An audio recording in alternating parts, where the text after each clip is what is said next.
Hi, fifth grade. So we're going to go over the solutions for lesson 80 of grammar. You need your lesson out, you need something to correct with, and it would help if you had your book with you. Let's get started. Number 1 is daunt. Number 2 is saltiness. Number 3 is improvement. Number 4 is quaint. Number 5 is indispensable.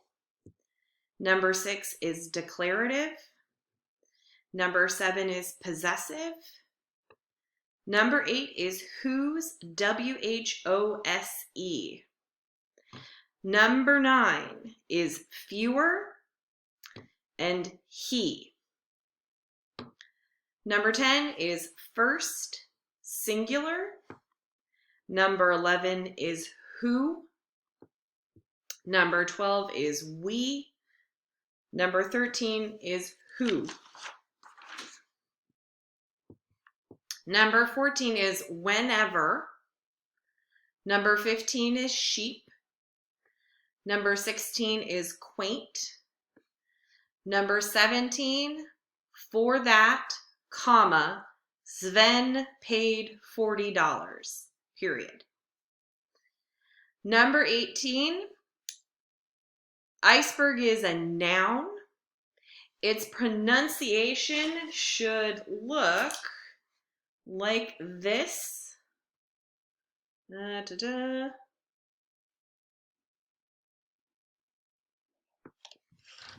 All right, it should look like this. Is with this line over it, and then berg with a U. And it comes from Dutch, Danish, or Norwegian. All answers are acceptable. Number 19, we're going to put the appositive offset in commas because it is non-essential. Minnesota, comma, the Gopher State, comma, borders Lake Superior. Number 20, you need a period after Saturday before the comma, a period after February, and a period after 12 inside the comma. Number 21 is he. Number 22 is dependent. Number 23, all right, we're adding commas, capital letters, and quotation marks. So you need to capitalize I, Ms., who. You need a comma after students and after who. You need quotation marks from I to students, and then you need another set from but to difficult. It's a direct quotation that's interrupted by an explanatory note.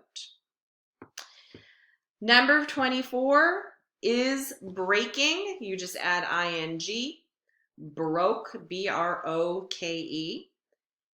Has broken, B-R-O-K-E-N. Number 25 is her. Number 26, you need to capitalize the parts of the outline, so I, A, B, and you need to capitalize Bryce National Park because it's a proper noun. You need to capitalize geology and paleontology because they are the first words in the topic subsets. Number 27, you need to capitalize dear, Annabelle, I, thanks, Uncle Rigo. You need to put a comma after Annabelle, cheese, anyway. Number 28, you have the sentence, a sheep has broken its leg, singular, so Miss Bo Peep must carry it. There are two clauses in this sentence, right? So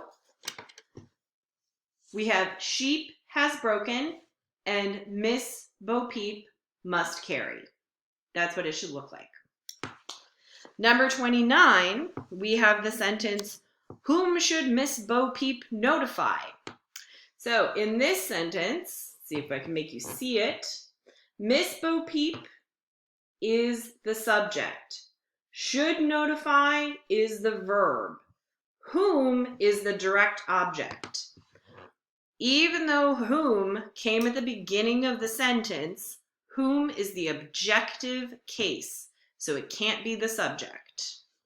Okay? I hear a lot of pens and pencils scratching out answers right now, but that's okay. That's why we learn.